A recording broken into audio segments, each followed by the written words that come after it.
दिलेली आहे। आज आम्ही रत्नागिरी जिल्ह्यामध्ये येणाऱ्या ज्या इंडस्ट्री आहेत त्यांच्या काही एमडीना काही मालकांना रत्नागिरीमध्ये बोलवलं होतं आणि उदाहरणार्थ VIT सेमीकंडक्टरचा कारखाना आहे, त्याचे कन्नन आज आले होते। निबे डिफेन्समध्ये जे आहेत त्यांचे गणेश निबे आज आले होते। त्याच्यानंतर योगेश जिंदल जे आहेत, योगेश मंदार ते पण आले होते आणि काही नवीन होते, काही जुने जे आमच्यावर MOU झाले ते सगळे MD आलेले होते।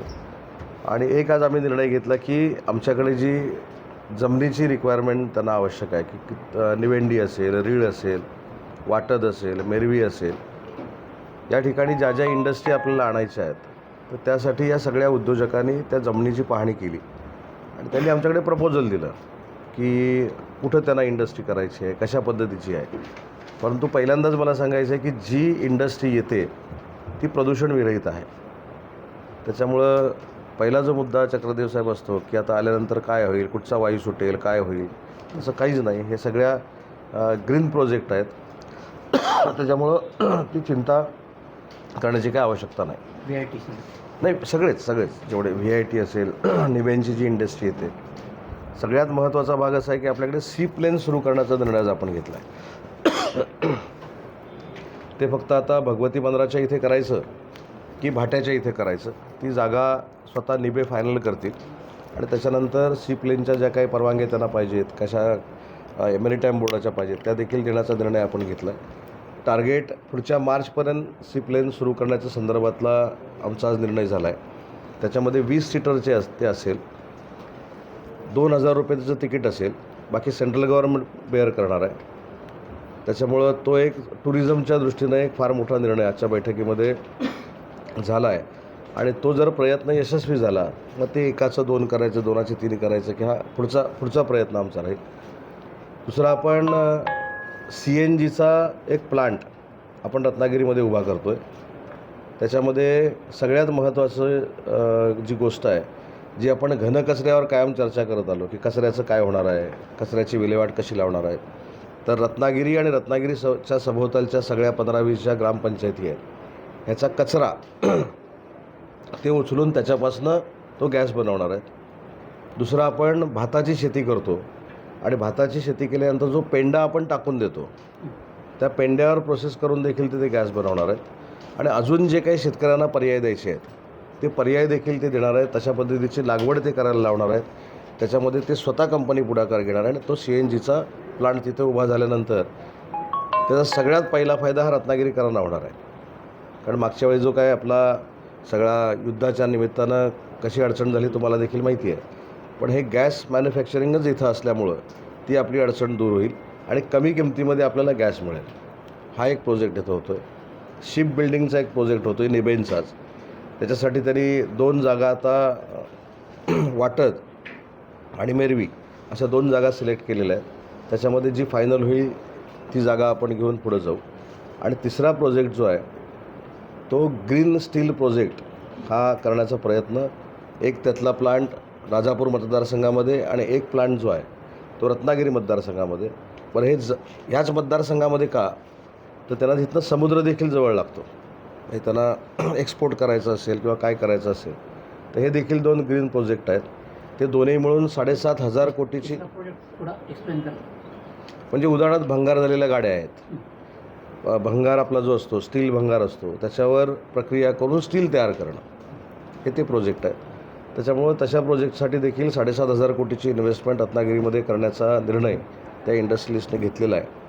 VIT सेमीकंडक्टरच्या बाबतीमध्ये आज आम्ही त्यांना असं प्रपोजल दिलं की तुम्हाला सध्या आवश्यक असलेली जागा तुम्ही वापरा आणि तिथे तुम्ही प्लांट तयार करा। त्यांनी सांगितलं की पुढच्या 2 महिन्यामध्ये आम्ही इन्फ्रास्ट्रक्चरला सुरुवात करणार आहोत। तर अशा पद्धतीनं जिल्ह्यामध्ये येणारे जे प्रोजेक्ट आहेत त्यांची सद्यस्थिती काय आहे हे बघण्यासाठी प्रधान सचिव साहेब देखील आले होते आणि आमचे CO साहेब देखील आले होते। जमीन जी आहे त्यांना आत्ता जेवढी जागा लागणार आहे तेवढ्या जागेमध्ये त्यांनी प्लांट सुरू करावा।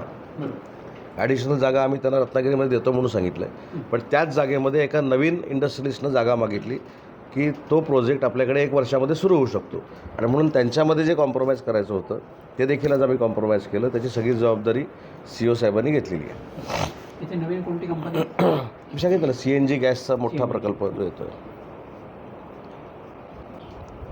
तर ते CNG गॅस प्रकल्पामध्ये जो कचरा ते काय रन आउट करतात, हां काय प्रोसिजर काय असते?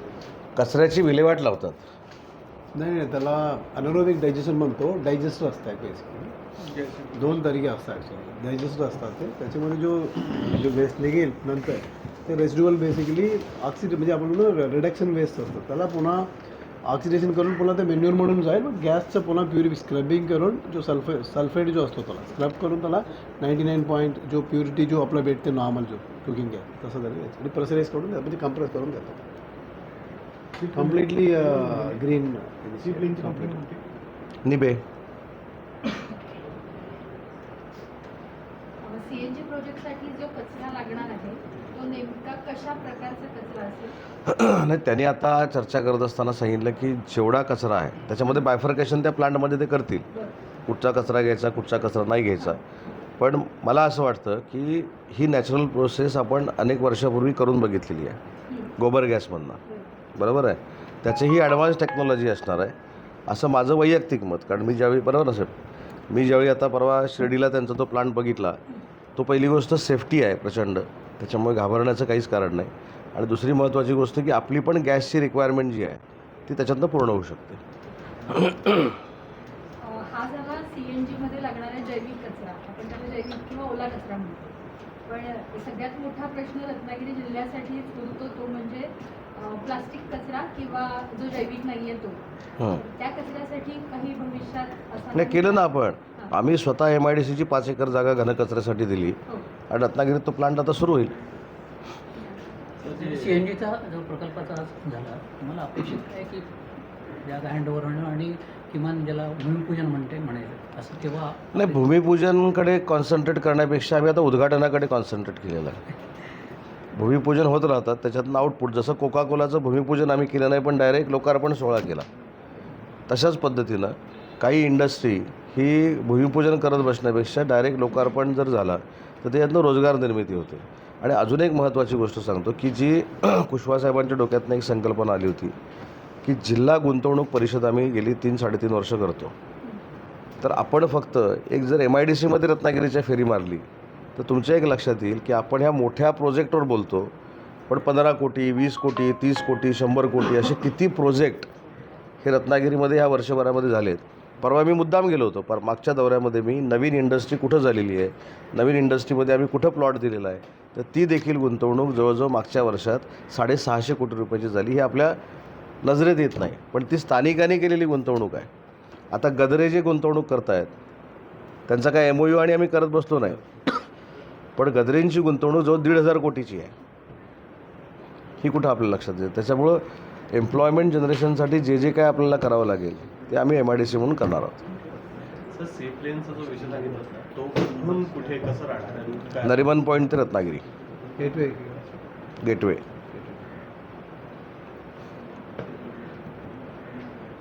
जसं रत्नागिरीमध्ये विमानतळ होणार नाही असं काही लोकांची शंका होती, ते आपण करून दाखवलं आणि त्याचा आता टेक ऑफ 3 महिन्यामध्ये होईल. तसंच कदाचित उद्या काही लोकांच्या मनामध्ये शंका येईल की सी प्लेन चालू होणार की नाही, ते आम्ही करून दाखवू मार्चच्या अगोदर. आता चांगल्या गोष्टी चालल्या आहेत. तिथं फटकेचे कुठं, आता फटके आम्ही काही लहानपणापासूनच बघतो, तो सोडून द्या विषय. इथं आता आपण इंडस्ट्री आणण्याचं चाललं आहे.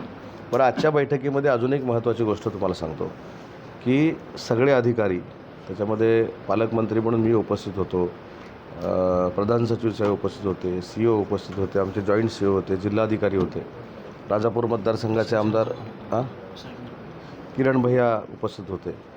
तर ह्या सगळ्यांनी मिळून आम्ही एक निर्णय घेतला आहे की इथं आवश्यक असलेली इंडस्ट्री जी आहे ती आल्यानंतर कोणामध्ये जर गैरसमज निर्माण होत असतील, लोकांमध्ये काही संभ्रम निर्माण होत असतील, तर तो संभ्रम आम्ही सगळे एकत्र येऊन दूर करू अशा पद्धतीचा देखील निर्णय घेतलेला आहे. परंतु याचा अर्थ कुठचाही प्रोजेक्ट जबरदस्तीनं आम्ही करणार नाही.